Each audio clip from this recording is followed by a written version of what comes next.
The underground city. Linda adjusted her headlamp, the narrow beam slicing through the dense darkness of the tunnel. The stale air was thick with dust, and the faint sound of dripping water echoed off the ancient stone walls. Behind her, Peter carefully maneuvered over the jagged rocks, his backpack laden with excavation tools and mapping equipment.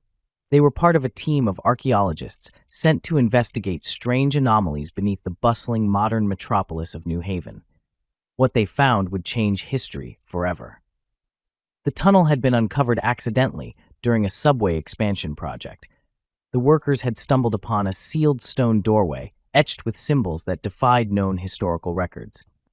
It was Linda's expertise in ancient scripts that had earned her a place on this expedition. Peter, a rugged adventurer with a knack for solving puzzles, had volunteered as the lead field researcher. As they ventured deeper, the oppressive silence grew, broken only by their footsteps and the occasional creak of ancient structures settling. The walls, lined with carvings, depicted scenes of a civilization both advanced and primitive, machines powered by unknown energy sources, towering structures intertwined with organic life, and people with elongated features and eyes that seemed to glow even in stone relief. "Peter, look at this," Linda whispered, running her fingers over a particularly detailed carving. It showed a gateway surrounded by swirling patterns and figures reaching towards it in reverence or fear. Peter leaned in, his brow furrowed. "It's not just art. This could be a map or instructions." They pressed forward, driven by equal parts curiosity and an unspoken sense of dread. The tunnel opened into a vast cavern, the ceiling lost in darkness above. Their headlamps revealed structures unlike anything on the surface. Spires of metal and stone fused seamlessly, bridges suspended by unseen forces, and strange symbols glowing faintly on walls and pillars. "This isn't just an underground city," Linda murmured. "It's something otherworldly." Suddenly, the ground trembled slightly. Dust rained from the ceiling. Peter instinctively pulled Linda back as part of the floor gave way, revealing a chasm below. Peering over the edge, they saw faint lights far beneath, not reflections, but active sources of illumination. Determined to uncover the truth, they found a narrow stairway spiraling down along the cavern wall. As they descended, the lights grew brighter, casting eerie shadows. The air grew warmer, filled with a faint hum as if the city itself breathed. Reaching the bottom, they found themselves in what appeared to be a central hub. Monolithic structures towered around them, and strange devices hummed with dormant energy. At the center stood a massive obelisk, its surface alive with shifting symbols and pulses of light. Linda approached cautiously, her heart pounding. As she touched the obelisk, a surge of energy coursed through the air. The symbols flared brightly, and mechanisms hidden within the city awoke with mechanical groans and hissing steam. Peter drew his flashlight, sweeping the area. Shadows moved where there should be none. Figures emerged from the darkness, tall, humanoid shapes with eyes that glowed like embers. "Linda, we need to move." "Now," Peter hissed, grabbing her hand. They sprinted through the labyrinthine streets, pursued by the enigmatic beings. The city seemed to shift around them, passages closing, new ones opening. It was as if the city was alive, guiding them. Ducking into a narrow alley, they caught their breath. Linda examined a small device she'd snatched from the obelisk's base, a disc inscribed with the same symbols. It pulsed with a faint glow, resonating with her heartbeat. "I think this is a key," she whispered. Peter nodded. "A key to what?" They had little time to ponder. The figures were closing in. Using the disc, Linda activated hidden mechanisms, revealing a secret chamber.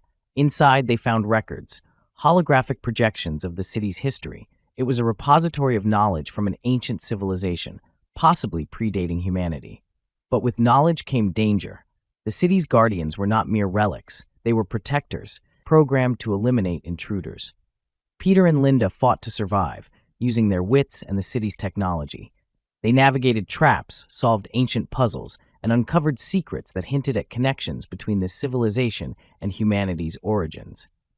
In a final confrontation, they faced the city's central AI, an entity with a fragmented consciousness. It saw them as both a threat and a potential salvation. Linda managed to communicate, convincing it they sought only knowledge, not destruction. The AI relented, granting them safe passage and access to its archives. As they emerged from the underground city, the morning sun blinding after days below, they knew they had discovered something beyond archaeological significance. They held the key to humanity's forgotten past and perhaps its future. But the city wasn't done with them. As they returned to the surface, strange phenomena began to occur. Lights flickered, electronic devices malfunctioned, and shadows seemed to move independently. The city had awoken, and with it, something ancient had stirred. Peter looked at Linda, determination in his eyes. This isn't the end. It's just the beginning. They had survived the underground city, but their true adventure had only just begun. The Night Hunter, a city in darkness, a predator in the shadows, the city never truly sleeps. When the sun dips below the skyline and neon lights flicker to life, the streets come alive with a different kind of energy, an undercurrent of crime, secrets, and fear. But in the heart of this urban jungle, one shadow moves unseen, striking terror into those who prey upon the weak. They call her the Night Hunter. Nicole had long abandoned the life of a normal woman. By day, she was nothing more than a ghost, blending in with the crowds, unnoticed. But when night fell, she became something else, something feared. Cloaked in black, her movements were precise, her strikes lethal. The criminals of this city had a reason to fear the dark. The chase begins. Nicole perched atop a rooftop, her keen eyes scanning the streets below. Tonight, the city breathed with tension. She had received intel about an arms deal going down near the docks. Something big, something dangerous. A storm was brewing, and she was ready to be the lightning that struck first. A black SUV rolled into the alleyway below, its headlights dimming as a group of heavily armed men stepped out. They weren't amateurs. Their formation was tight, their eyes constantly shifting, but they weren't ready for her. Nicole leaped from the rooftop, her body cutting through the air like a blade. She landed soundlessly behind them, her gloved hands reaching for the twin batons strapped to her back. The moment one of the men turned, she struck, a blur of motion, a sharp crack as his skull met pavement. The others barely had time to react.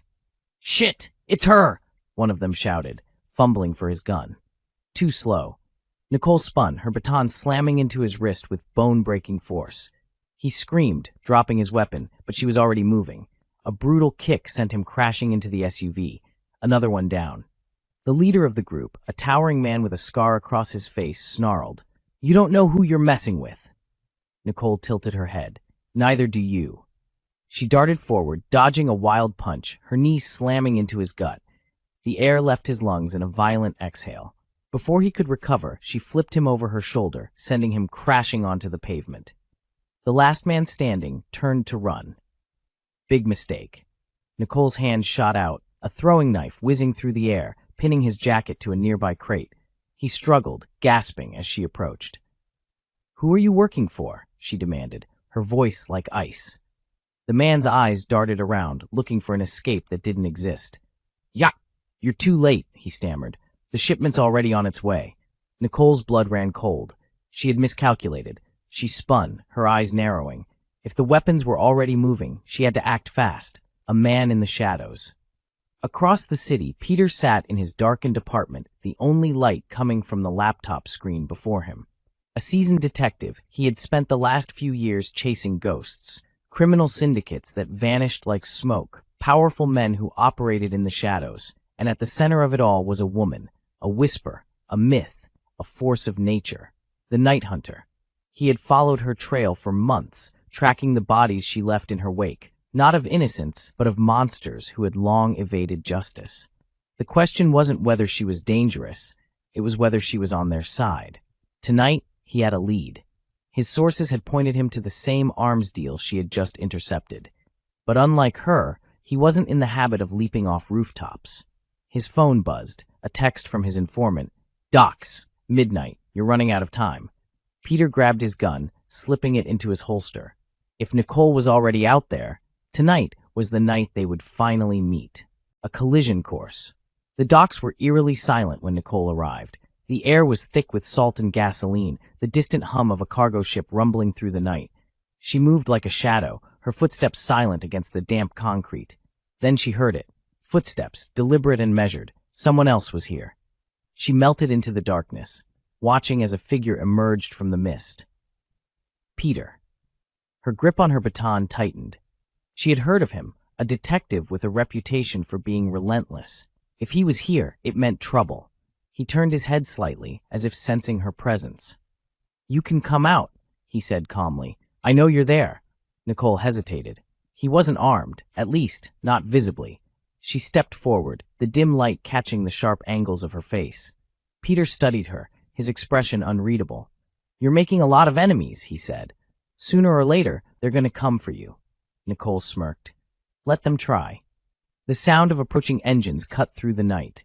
The shipment was here. Nicole and Peter exchanged a glance. For a moment, an unspoken understanding passed between them.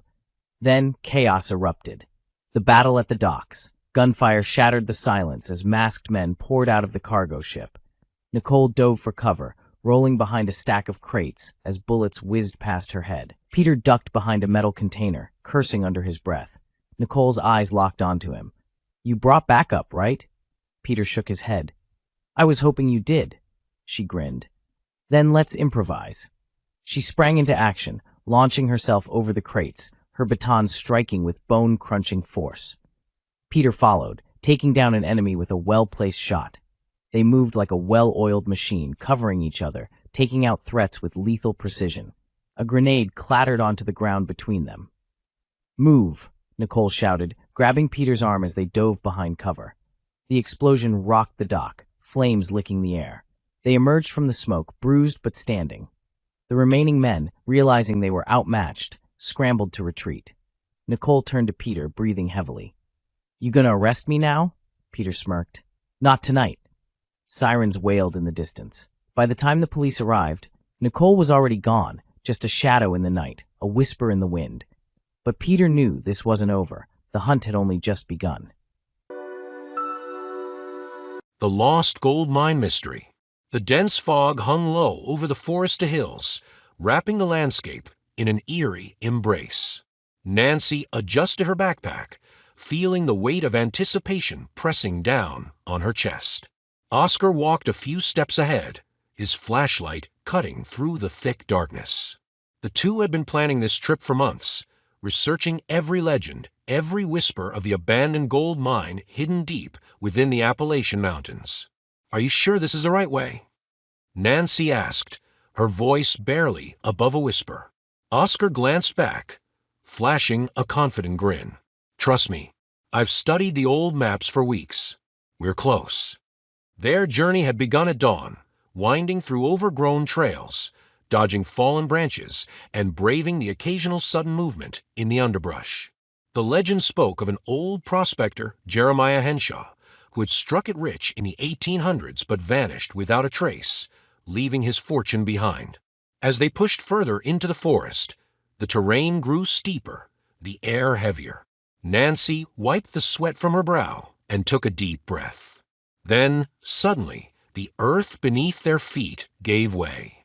"Nancy!" Oscar shouted, reaching for her hand as she tumbled down a rocky incline. She landed with a thud, groaning as she sat up. Her flashlight flickered, revealing a gaping hole in the earth, half hidden by vines and moss. "I think we found it," she said, her voice tinged with excitement and fear. Oscar slid down beside her, shining his light into the opening. The air reeked of damp earth and rusted metal. "This has to be it," he murmured. "The entrance to Henshaw's mine." With a mixture of trepidation and exhilaration, they stepped inside. The tunnel was narrow, its walls lined with crumbling support beams. Cobwebs brushed against Nancy's face, making her shudder. The further they went, the darker and colder it became. "Look at this," Oscar whispered, pointing to faint markings on the walls. "These symbols. They're not just random etchings. They might be directions."